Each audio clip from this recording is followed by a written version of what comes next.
অনলাইনে প্রতারণার ফাঁদ, ব্যাংকের ভেতরেও প্রতারণার ফাঁদ। ব্যাংকেরই কর্মী প্রতারণার ফাঁদ পেতে রেখেছেন। প্রবীণ নাগরিক, বৃদ্ধ বৃদ্ধা, তারা ব্যাংকে ঢুকে যে কোনো ট্রানজাকশানে সাহায্য চান ব্যাংক কর্মীর। আর এখানে একজন ব্যাংক কর্মী, তিনি মেরে দিচ্ছেন টাকা, প্রবীণ নাগরিকদের টাকা মার যাচ্ছে।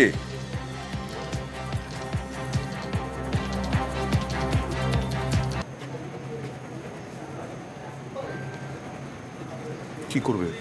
আমার ছেলের নাম আছে, একটা জয়েন্ট অ্যাকাউন্ট করি, আর 1 লাখ টাকা আলাদা বললো দিয়ে যাও, আমি তুলে নেবো বলে আমি মাসে মাসে এসে 2000 টাকা করে আমাকে পকেট থেকে দিয়ে দেয়, বললো আপনি চলে যান। এই মাসে এইছি, বললো যে তোমার টাকা 1300 টাকা এসেছে, আর টাকা নেই।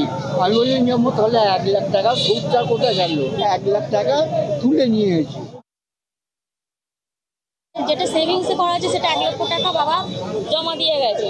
এবারে সেটা ওই রাকিবুলি করে দিয়েছিল, ক্যাশ কাউন্টার অব্দি পৌঁছাতে দেন না। এর বাবা চেকটা সাইন করে বাবাকে পাঠিয়ে দেন। ও ওই সুযোগ নিয়ে 13/3 ওর চেকটা জমা করে, গণাগণি চলছে ক্যাশ কাউন্টারে। তখন ওই 250-এর বান্ডিল নিয়ে পকেটে ঢুকিয়ে আমরা সিসিটিভি ফুটেজে সব চেক করেছি। সুন্দরবনের প্রত্যন্ত এলাকায় একটি স্বাস্থ্যকেন্দ্র, প্রতিদিন প্রচুর রোগীর ভিড়, কিন্তু স্বাস্থ্যকেন্দ্রের কঙ্কালসার অবস্থা দেখুন।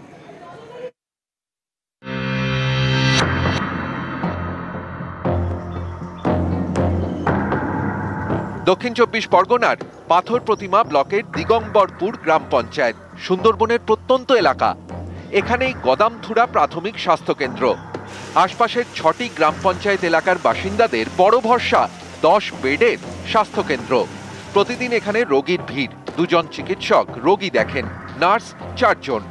এমন একটা স্বাস্থ্যকেন্দ্রের মূল বিল্ডিংটাই বেহাল, দেওয়ালে ফাটল, খসে পড়ছে প্লাস্টার।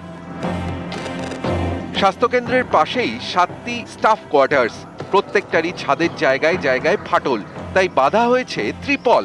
বৃষ্টি হলেই ছাদ চুইয়ে ঘরে জল ঢোকে। চরম সমস্যায় চিকিৎসক এবং নার্সরা। স্থানীয় বিল্ডিং সংস্কারের দাবিতে সরব।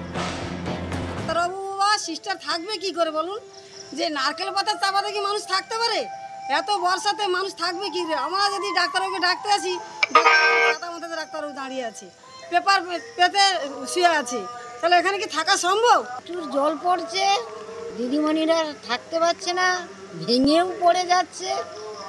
আর কি করে কাজ করবে? কারেন্ট নাই, আর তোমার জেনারেটর চালাতে পারেনি, কি করে কাজ করবে? একটা ডেলিভারি এলে তখন এই কারেন্ট থাকে না। আমাদের আর্থিক অনটন প্রায় লোকেরই, সবাই মিলে যদি এই বিশেষ করে বিধায়ক যদি চেষ্টা করে আমাদের এই সমস্যার সমাধানটা করে, তাহলে আমরা খুবই উপকৃত হব। স্টাফে যারা থাকেন তাদের রুমগুলো প্রায় সব ত্রিপল দিয়ে ছায়া, ভিতরে হচ্ছে কি এসি চলছে কিন্তু ত্রিপল দিয়ে ছাওয়া, জল পড়ে। অঞ্চল থেকে ত্রিপল দিলে অনেক কোয়ার্টারে চাপানো আছে, অঞ্চল থেকে ত্রিপল দিয়ে রেখে। ডিএমও সাহেবকে কালকে আমরা পাঠিয়েছিলাম, ও ভিজিট করেছে। আগামীকাল আমাদের ইঞ্জিনিয়ারিং সেকশন থেকে যাবে। নার্সিং কোর্টের ছাদ নিয়ে একটু সমস্যা আছে, সেটা আমরা সাময়িক রিপেয়ার করবো। তবে একটা কথা এই প্রসঙ্গে বলি, গদামথুরায় 10 বেড থেকে 30 বেডে একটা স্যাংশন আমরা পেয়েছি। আমি খুব শীঘ্রই ওটা 10 বেড থেকে 30 বেড হয়ে যাবে, তখন কিন্তু নতুন করে ইনফ্রাস্ট্রাকচার পুরোটাই তৈরি হবে। পাথর প্রতিমা থেকে বিশ্বজিৎ হালদার, নিউজ 18 বাংলা।